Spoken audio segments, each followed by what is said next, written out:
2022 की दिवाली की रात थी। माधव और उसके भाई ने अपनी छत पर एक काले जादू वाली हांडी को देखा, जिसे घाल भी कहा जाता है। काफी कम लोग जानते हैं कि ऐसी गाल किसी को बर्बाद करने के उद्देश्य से भेजी जाती है। उस हांडी में काला जादू करके तंत्र साधना से इसे भेजा जाता है। इस घाल में बहुत सारी सामग्रियां होती हैं, 7 तरह के फल और 7 तरह की मिठाइयाँ, मरे हुए जीवों का मांस, साथ ही सिंदूर और श्रृंगार का भी सामान होता है। जो ये कहानी मैं तुम्हें सुनाने जा रहा हूँ, ये माधव पर बीती है, जो कि माधव ने मेरे साथ साझा किया और वो मैं तुम्हें सुनाने जा रहा हूँ। 2022 में माधव अपने परिवार के साथ दिल्ली के एक छोटे से गांव में रहता था। उनके परिवार में 5 सदस्य थे, माता, पिता, एक बड़ी बहन, एक बड़ा भाई। साथ में उन्होंने कुत्ता भी रखा था, जो कि उनको गिफ्ट में मिला था। उस कुत्ते की आंखें नीली थी। माधव के पिताजी का ट्रांसपोर्ट का काम था, जो बहुत ही अच्छा चलता था, और जो उसके भाई का बिजनेस था वो था प्रॉपर्टी के सेल परचेज का, जिसमें उसके 2 पार्टनर्स थे, और वो काम भी काफी अच्छा चलता था। अब उन पर घाल का कहर कैसे बरसा। उस दिवाली की रात घाल उस रात माधव की छत पर टूट गई। दोनों भाइयों ने उसे अपने सामने टूटते हुए देखा और दोनों भाई बहुत डर गए थे ये देखकर, और साथ ही परिवार को जब इसके बारे में बताया, पर परिवार के किसी और सदस्य ने इसे गंभीरता से नहीं लिया। उन्होंने तो इस बात को टाल दिया और बात आई गई हो गई। मैं आपको बता दूं, इस घाल का प्रयोग हमारे परिवार के जो दुश्मन होते हैं वो करते हैं। इस घाल का उद्देश्य है परिवार में आर्थिक संकट लाना, बीमारी लाना, कोर्ट कचहरी के मुकदमों को लाना, तरह तरह की समस्याओं को पैदा करना हमारे परिवार में। कुछ लोग दुश्मनी निकालने के लिए कुछ तांत्रिकों को पैसा देकर ये घाल का प्रयोग करवाते हैं। हिंदू त्योहारों में जैसे होली, दिवाली पर खास तौर पर इसका ज़्यादा इस्तेमाल होता है, घाल का। अब घाल के प्रयोग के बाद माधव को उनके परिवार में कुछ अशुभ संकेत मिलने लगे। माधव के घर हर साल सावन में उनके पूजा वाले कमरे में जहां जमीन पर शिवलिंग था और दीवार पर बनी दराज में हनुमान जी की पीतल की मूर्ति थी, वहां पर हर साल सावन के महीने में सांप निकला करते थे। हर साल सावन में सांप निकलते और माधव, उसका भाई, उनको सुरक्षित तरह से पकड़कर बिना किसी सांप को नुकसान पहुंचाए जंगल में छोड़ आता। इस बार ऐसा नहीं हुआ। इस बार जब सांप निकले तो माधव के परिवार ने हमेशा की तरह सांप को पकड़ने की कोशिश की, मगर सांप इस बार मर गया, जो कि पूरे परिवार को बहुत ही बुरा लगा। इस बात को उन्होंने जाने दिया, मगर उनको नहीं पता था कि ये कोई साधारण बात नहीं है, बल्कि बुरे वक्त के दबे पांव की आहट है। बिना किसी से पूछे और बताए बुरा वक्त घर की चौखट लांघ चुका था और अब जीवन में उनके भूचाल आने वाला था। एक दिन अचानक ही बिना किसी भूकंप के कारण घर में रखी हनुमान जी की पीतल की मूर्ति शिवलिंग पर जा गिरी। मूर्ति तो खंडित हो गई, साथ में शिवलिंग में भी दरार आ गई। ये एक बहुत बड़ा संकेत था कि अब बर्बादी घर से दूर नहीं है। माधव के परिवार के पास अपनी 6 गाड़ियां थी, जिसमें 4 ट्रक थे और 2 कारें थी। इन बताए हादसे के बाद वे सभी गाड़ियां अगले 2 महीनों में या तो बिक गई या फिर गुंडों द्वारा कब्जा ली गई। फिर उनमें से कोई भी गाड़ी माधव के परिवार के पास कभी वापस नहीं आई। फिर उनमें से कोई भी गाड़ी माधव के परिवार के पास कभी वापस नहीं आई। एक रात माधव के घर कुछ बदमाश घुस आए। घर के लोग सोए हुए थे, पर घर का कुत्ता जागा हुआ था। जैसे ही बदमाश घर में घुसे, कुत्ते ने उन पर हमला कर दिया। वो बदमाश डर गए। अफरा तफरी में उनमें से एक ने कुत्ते के सिर पर पत्थर मार दिया, जिससे उसका सिर फट गया, पर वो फिर भी भौंकता रहा। उसने सबको जगा दिया। हार मानकर बदमाशों को भागना पड़ा। फिर जब कुत्ते को हॉस्पिटल ले जाया गया तब पता चला कि कुत्ता तो अंधा हो गया। ये जानकर सब लोग हैरान रह गए। कुत्ते के अंधे होने के बावजूद भी वो सबको पहचानता था, अपना काम और फर्ज अच्छे से निभाता था। अब उस चोट से वो कुत्ता उबर नहीं सका और वो मर गया। बस यूं समझ लीजिए कि उसका मरना माधव के परिवार के लिए बुरे वक्त की शुरुआत थी। अब माधव के घर हर दिन गृह कलेश, नुकसान आम बात हो गए थे। बिजनेस में नुकसान होना, माधव की फैमिली पर काफी कर्जा हो चुका था जिसका कोई भी कारण नहीं मिलता था। ऐसा आए दिन होता रहता और दिन पे दिन ये कर्जा बढ़ता जा रहा था। एक दिन माधव के पिताजी और उसकी माताजी एक मौलवी के पास गए। उस मौलवी ने उनका इलाज करने के लिए कहा और उनको एक मिट्टी का मटका दिया। साथ ही कहा, अगर घर में कोई भी लड़ाई करने या पैसा मांगने आए तो उसको इस मटके का पानी पिला देना और वो बिना झगड़ा किए, बिना पैसे मांगे वहां से चला जाएगा। पर साथ ही एक बात का तुम्हें ध्यान रखना है कि इस मिट्टी के मटके का पानी कभी नहीं खत्म होना चाहिए, जिससे इसकी शक्ति बनी रहेगी।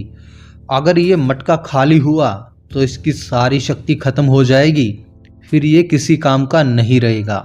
एक दिन एक महिला अपने बेटे के साथ माधव के घर आई और माधव के पिताजी को बुलाने को कहा, पर माधव के पिताजी उस दिन घर पर नहीं थे। माधव के पिताजी अपने गांव गए हुए थे। महिला ने माधव के पिताजी से पैसे होने की बात कही और कहा कि तुम घर वाले जानबूझकर उनको छिपा रहे हो, या तो मेरे पैसे अभी दे दो, नहीं तो मैंने फोटो खींच रखी है, मैं एक हफ्ते में तुम सभी को बर्बाद कर दूंगी। तुम लोग मेरे परिवार को अभी तक नहीं जानते हो। ऐसा कहकर वो महिला अपने बच्चे के साथ वहां से चली गई। ठीक तीसरे दिन की बात है। माधव के पिताजी अपने मित्र के साथ एक ढाबे पर खाना खा रहे थे। उन्होंने रोटी खानियां शुरू की और खाते ही चले गए। 2 रोटी, 4 रोटी, 10 रोटी, फिर 20 रोटी, करते करते 30 रोटी हो गई। वे 30 रोटी खा गए। सब लोग आश्चर्य से उनको ही देखे जा रहे थे। उनका जो मित्र था उससे अपनी आंखों पर विश्वास नहीं हो रहा था और सोच रहा था कि बड़े कमाल की बात है, मुझे अपनी आंखों पर विश्वास नहीं हो रहा कि कोई इंसान ऐसा कैसे कर सकता है कि जिसकी खुराक 3 या 4 रोटी है। सब हैरान थे। वो दोनों खाना खाकर जैसे उठे और माधव के पिताजी 4 कदम आगे ही चले थे, तभी बेहोश होकर जमीन पर गिर गए। उन्हें अस्पताल ले जाया गया। डॉक्टर्स ने कहा कि इन्हें लकवा मार गया है और अब ये मुश्किल से ठीक होंगे और बचने की उम्मीद भी काफ़ी कम बताई। अब परिवार सदमे में आ गया और अपने दुर्भाग्य को कोसने लगे। फिर किसी के कहने पर माधव की माताजी एक मौलवी के पास चली गई। ये मौलवी उस पुराने मौलवी से अलग था और मदद के लिए जब उनसे गुहार लगाई, मौलवी बहुत पहुंचा हुआ था। मौलवी ने उन्हें जरा सा पानी पढ़कर दिया और बोला, इसको अपने पति को पिला देना तो सब ठीक हो जाएगा। पैसे का पूछने पर मौलवी ने पैसे की बात नहीं की और कहा, जो ठीक लगे दरगाह पे चढ़ा देना। जब माधव के पिताजी को पानी पिलाया गया तब उनके ऊपर उस मंत्र वाले पानी का चमत्कारी प्रभाव पड़ा। वो एकदम ठीक होकर खड़े हो गए। एक बार तो सब सन्न रह गए और खुशी इतनी थी कि सब भूलकर मौलवी को दुआ देने लगे। अब जब मौलवी को बताया गया कि आपका दिया पानी इतना असरदार था कि एकदम सब ठीक हो गया, तब उसने 30,000 रुपए की मांग कर डाली। मगर परिवार की आर्थिक स्थिति ठीक नहीं थी, इतनी खराब थी कि ये परिवार रकम जुटाने में सक्षम नहीं था। परिवार ने मौलवी से कहा कि ये हमारे लिए आज की आर्थिक स्थिति के हिसाब से बहुत बड़ी धनराशि है, आप कम पैसे ले लीजिए। और इस बात पर मौलवी भड़क गया और माधव के पिताजी को जान से मारने की धमकी देने लगा। अगर पैसे नहीं दिए तो बहुत जल्दी तुम्हारे पिताजी मारे जाएंगे। मैं से जिन बुरी शक्तियां उनके पीछे लगा दूंगा जो उनकी जान लेकर ही पीछा छोड़ेंगे। अब बेचारा परिवार करता तो क्या। माधव की मां ने अपने सोने के सारे जेवरात बेचकर मौलवी की मांग को पूरा किया। अब मौलवी का ऐसा गलत व्यवहार देखकर, कुछ ऐसी गलत सोच देखकर माधव के परिवार ने उससे पीछा छुड़ाना ही सही समझा। कुछ दिनों तक परिवार के साथ सब ठीक चला। पर एक बड़ी घटना ने परिवार की शांति छीन ली। माधव के पिताजी को किसी झूठे मुकदमे में जेल जाना पड़ा। जेल जाने से ठीक पहले माधव के पिताजी ने पास के ही एक गांव के सेठ के पास अपना 100 गज का मकान गिरवी रखा था और कुछ दिनों बाद वो जेल चले गए। किसी भी रिश्तेदार या पड़ोसी दोस्त ने उनका साथ नहीं दिया। बस माधव के चाचा जी ने 20,000 रुपये की मदद लगाई थी, जिसके बाद उनकी जमानत नहीं हुई। वो पैसा वैसे ही खराब गया। ये मुकदमों की शुरुआत बढ़ती। जब मुकदमे आने शुरू हुए, 5 मुकदमे, 8 मुकदमे और बढ़ते बढ़ते 12 मुकदमे पहुंच गए। कई बार जमानत रद्द होने के बाद, काफ़ी कोशिशों के बाद भी जब माधव जी के पिताजी का छूटने का रास्ता नहीं बना और वकील ने माधव के पिताजी से कानून की निगाहों से दूरी बनाने की सलाह दी, जिससे उनकी बची हुई संपत्ति पर कोई कार्रवाई ना हो सके।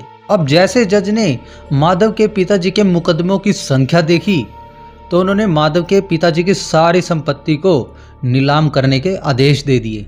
एक दिन नीलामी के लिए अफसर अपनी टीम के साथ माधव के घर आए और उस समय माधव और उसकी बहन घर पर ही थे। माधव ने उसी घड़े का पानी उन अफसरों को पिलाया। अफसरों ने उनसे ही बात की और बात करने पर अफसरों को माधव के परिवार की हालत पर तरस आ गया और उन अफसरों ने फिर उनको नीलामी में नुकसान से बचने का रास्ता बताया कि अभी हम जा रहे हैं और अपनी रिपोर्ट में हम घर पर ताला लगा होने की बात लिखेंगे। आप अपने घर से जितना हो सके सामान हटा लेना, जिससे कि अगर आपकी नीलामी हुई भी तो आपका नुकसान कम होगा। परिवार परेशान तो था और माधव हर वक्त इस भवंडर से बाहर निकलने का रास्ता खोजता रहता था। इसी कोशिश में उसने अपने पुराने मौलवी, जिसने उनको घड़ा दिया था, उसकी याद आ गई और उस पुराने मौलवी के पास जाकर अपनी सारी दुख भरी दास्तां सुना दी। साथ ही नीलामी की बात भी मौलवी से करी। इस पर मौलवी ने कहा कि अब जब भी नीलामी अफसर तुम्हारे घर आए तो मुझे सिर्फ फ़ोन कॉल कर देना, बाकी मैं देख लूँगा। ऐसे 3 नीलामी अफसर उनके घर आए। जैसे वे घर आते तो परिवार मौलवी को फ़ोन कर देता। वो बस घर बैठकर पानी पीकर और सलाह देकर चले जाते। अब ऐसा करते करते परिवार नीलामी से पूरी तरह बच गया। अब वो सेठ जिसके पास माधव के पिताजी ने घर गिरवी रखा था, उसने घर आकर परिवार को पैसे देने के लिए बाध्य किया, घर बेचने का दबाव बनाया और धमकी देना शुरू किया। सेठ और जो पुराना मौलवी था वो दोनों एक ही गांव के थे। तो अब सेठ ने पुराने मौलवी को परिवार का साथ देने से मना कर दिया कि तुम अब इसका साथ मत देना। अब जब परिवार अकेला पड़ गया तो सेठ ने कुछ गुंडे भेजकर माधव के घर में घुसकर बंदूक की नोक पर आधा घर यानी 50 गज अपने नाम करा लिया और बाकी का 50 गज परिवार के पास छोड़ दिया। और वो भी घर का वो हिस्सा छोड़ा जिसमें ना तो रसोई, ना बाथरूम, ना टॉयलेट। परिवार के पास बचे हुए हिस्से में यह सब बनवाने के पैसे भी नहीं थे। तब उसने मकान को बेच दिया और उसी कॉलोनी में उन्हीं पैसों से एक छोटा सा मकान लिया। होली का समय था। फिर से कुछ टोटका माधव के नए घर के सामने किया गया। माधव का पैर उस टोटके पर आ गया, जिससे माधव की माँ की तबीयत अचानक बिगड़ गई और घर में जबरदस्त कलेश रहने लगा। 1 हफ्ते तक माधव के घर में खाना नहीं बना। जब भी कुछ करने जाते तो माधव के भाई या बहन या माता जी का आपस में झगड़ा हो जाता। अब जब भी आपस में सबका झगड़ा होता तो सब घर से सभी लोग बाहर निकलने की सोचते। घर में कोई नहीं रुकना चाहता था। जैसे तैसे ये हफ्ता गुजरा। सबने हल्का फुल्का खाकर चाय पीकर ही काम चलाया। फिर 1 हफ्ते बाद माधव और उसकी माताजी अपने पुराने मौलवी के पास पहुंचे और सब उनको इस टोटके के बारे में बताया। गृह क्लेश, बाकी परेशानियों के बारे में सब बता डाला। मौलवी ने अपनी तंत्र साधना से उनको बताया कि किसी ने आपके परिवार पर बहुत ही बड़ी तंत्र क्रिया की हुई है और माधव पर इस समय भी इस क्रिया का प्रकोप है, और अगर ऐसा ही है तो अभी इसी समय माधव को उल्टी आ जाएगी। जैसे ही मौलवी ने कहा, माधव को उसी समय उल्टी आ गई। उसने कुछ खास खाया हुआ भी नहीं था। इसके बावजूद माधव को बहुत मात्रा में उल्टी आई और माधव का रोना 30-40 मिनट तक बंद नहीं हुआ। इस इसी बात पर मौलवी को बहुत गुस्सा आया। परिवार के हाल को तो मौलवी जानता ही था, साथ में इतने छोटे बच्चे को भी तंत्र क्रिया करने वालों ने नहीं छोड़ा। इस बात पर मौलवी का गुस्सा पूरा फूट गया। उसने इस परिवार का साथ बिना किसी लालच के दिया और ना ही कोई पैसा लिया। अब माधव के घर में ऐसा होने लगा, टोना टोटका तंत्र क्रिया करने वाले नई नई क्रिया करते रहते और यहाँ से मौलवी उनको काटता रहता। क्रिया होने से घर में थोड़ी आराम शांति भंग हो जाती। मौलवी के इलाज से कुछ दिनों तक शांति के आराम रहता, लेकिन हर बार क्रिया की शक्ति बढ़ जाती। और एक दिन वो आया जब वो मौलवी के हाथ से बात निकल गई और मौलवी की क्षमता से वो बाहर हो गया, क्योंकि मौलवी से ज़्यादा शक्ति उस तंत्र क्रिया में होने लगी थी।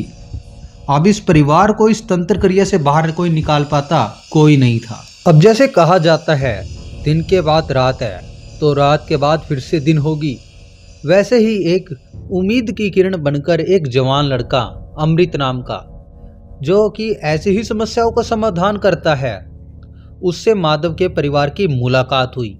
और होली के समय उसने परिवार के साथ बैठकर बिना कुछ पूछे परिवार का सारा इतिहास बता दिया और क्या उस परिवार के साथ उस वर्ष चल रहा है वो सब कुछ उस अमृत ने उनको बता दिया, जिससे परिवार का विश्वास उस लड़के पर जम गया। अब परिवार ने अमृत से कहा कि वो उन्हें इस दुख के सागर से बाहर निकाले, पर अमृत ने कहा कि मैं इतना बड़ा काम नहीं कर सकता, मुझसे काबिल तो मेरे गुरु हैं जो ये कर सकते हैं। आप कहो तो मैं आपको अपने गुरु से मिलवा दूं। अमृत के गुरु का नाम था रमन। अमृत ने परिवार को रमन से मिलवा दिया। अब रमन माधव के परिवार से मिलने उनके घर आ जाता है और परिवार को उनके घर के बिगड़े कुल देवी कुल देवता के बारे में बताता है। वो ये भी बताता है कि आपने अपनी कुल देवी कुल देवता की बहुत अनदेखी की है, कभी भी खुशी के वक्त उन्हें याद नहीं किया, कभी उनका प्रसाद चढ़ाने का बोलकर भूल गए, इसलिए वो काफी नाराज और गुस्से में है। यही कारण है कि आपके परिवार पर जब किसी ने तंत्र क्रिया की तो वो उसे रोक नहीं सके और आपकी समस्या बढ़ती चली गई। आगे रमन ने बताया कि मैं एक छोटी सी पूजा करूंगा जिससे आपको थोड़ा फर्क पड़ेगा और आपका काम खुल जाएगा जो अभी बंधा हुआ है, और एक हफ्ते में हम बड़ी पूजा करेंगे जिससे आपकी सारी परेशानियां जड़ से खत्म हो जाएगी। मगर माधव का बड़ा भाई नहीं माना और जिद पर अड़ गया। मुझे तंत्र क्रिया करने वालों का अभी नाम चाहिए, मैं उनको छोड़ूंगा नहीं, ये माधव के बड़े भाई ने बात कही। उसको आक्रामक और गुस्से से भरा देखकर रमन ने कहा कि चलो मैं नाम बता देता हूँ, तो फिर आप लोग क्या करोगे? उससे लड़ोगे, उसे मारोगे, झगड़ा होगा, पुलिस आएगी, पर आपके पास कोई सबूत या गवाह नहीं है जिससे आप साबित कर सके कि ये तंत्र क्रिया उसी ने की है, तो अब आप इस बात को जाने दो। ऐसा बोलकर और पूजा करके रमन वहां से चला गया। अब परिवार को लगा कि वो इस संकट से बाहर निकलने वाले हैं, तभी इसका अचानक उल्टा हुआ। पूजा वाले दिन रमन के जाते ही माधव के बड़े भाई और बड़ी बहन दोनों की नौकरी छूट गई और दोनों को ही काम पर आने से मना कर दिया। परिवार आश्चर्य में था कि अब ये करने के बाद भी ये कैसे हो गया। माधव ने रमन को कॉल किया और सारी बात बताई। ये सुनकर रमन भी हैरान था कि ऐसा कैसे हो सकता है। अब रमन ने अपनी देवी देवताओं से जानकारी लेनी शुरू की। तब एक नई बात सामने आई कि माधव के परिवार में एक मियाँ जी भी कई पुश्तों से पूजते हैं और उन्होंने ये माधव के भाई और बहन की नौकरी छुटवाने वाली रोक रमन की इलाज में लगाई है। तभी रमन ने माधव को कॉल किया और कहा ये मियाँ जी की भी पूजा होनी चाहिए और कल ही होनी चाहिए। वो मियाँ जी बहुत बुरा माने हुए हैं और इस इलाज में बाधा डाल रहे हैं। रमन ने अपने चेले अमृत से ये पूजा कराने में परिवार का साथ देने को कहा। ये पूजा कराने को कहा। पूजा ठीक से संपूर्ण हुई। अब परिवार में सुधार तेजी से दिखने लगा था। माधव के भाई बहन को अगले ही दिन वापस जॉब पर बुला लिया गया। अब सब कुछ ठीक होता दिख रहा था और बड़ी पूजा का समय आने वाला था। जैसे ही रमन ने कहा कि वो पूजा बहुत जरूरी है, उसे एक हफ्ते बाद होना है, नहीं तो सब कुछ ज्यादा बिगड़ जाएगा। अब जैसे ही पूजा का समय आ गया, अब रमन माधव को फोन करता है और कहता है कि मैं आज आ रहा हूँ पूजा कराने के लिए। माधव ने कहा कि पूजा के सामान के लिए हमारे पास पैसे नहीं है, हमने इंतजाम करने की कोशिश की पर हम इंतजाम नहीं कर पाए। हमें इस पूजा को कुछ समय के लिए टालना पड़ेगा। तभी रमन ने कहा, ऐसा नहीं हो सकता। जिन देवी देवताओं से हमने इलाज करवाया है उनसे उनकी पूजा प्रसाद देने का मैंने वादा किया है। अगर हम उनकी पूजा प्रसाद अर्पण नहीं करेंगे तो वो मुझे तो नुकसान पहुंचाएंगे ही, साथ में तुम्हें भी इसके गंभीर परिणाम भुगतने पड़ेंगे। तो रमन ने अपने पैसे से पूजा कराने की पेशकश कर दी। ये पैसा परिवार ने एक हफ्ते बाद वापस भी कर दिया, जिसको माधव का परिवार मान लेता है और सहयोग करता है। पूजा संपन्न हो जाती है और परिवार में सुख शांति सुकून वापस आ जाता है, लेकिन कुछ दिनों के लिए। अब जो लोग ये तंत्र क्रिया कर रहे थे उनके द्वारा रमन के द्वारा की गई इस इलाज पूजा का पता चल जाता है। वे अपनी तंत्र क्रिया और तेज कर देते हैं और परिवार में फिर से अशांति होने लगती है। जैसे कि रात को कोई दरवाजा खटखटाता, पर अगर दरवाजा खोलते तो बाहर कोई नहीं था। बुरे बुरे सपने आना, घर में भूतिया साए दिखना। मगर पहले और अब में बहुत बड़ा अंतर था। अब परिवार के साथ रमन जैसा सच्चा कर्मनिष्ठ भक्त था, जिसकी भक्ति सच्ची थी, एकदम अटूट समर्पण था। रमन के दिल में लाचार असहाय लोगों की मदद करने की पवित्र प्रबल भावना थी। अब जब भी कोई बाहर से कुछ भी तंत्र क्रिया करता तो रमन को पता चल जाता और रमन उसकी काट कर देता और परिवार उसकी इस छाया में सुरक्षित रहता। मगर रमन ने सोचा कि कब तक ऐसा चलेगा, तो रमन ने एक तरकीब निकाली और वो परिवार के पास गया और बोला कि अगर ये स्थायी रूप से तुम्हें रोकना है तो मैं आपको अपनी एक देवी दे रहा हूँ जो आपके घर में रक्षक बनकर रहेगी। ऐसे हर टूने टोटके तंत्र क्रिया का कोई भी असर तुम्हारे परिवार पर नहीं होगा।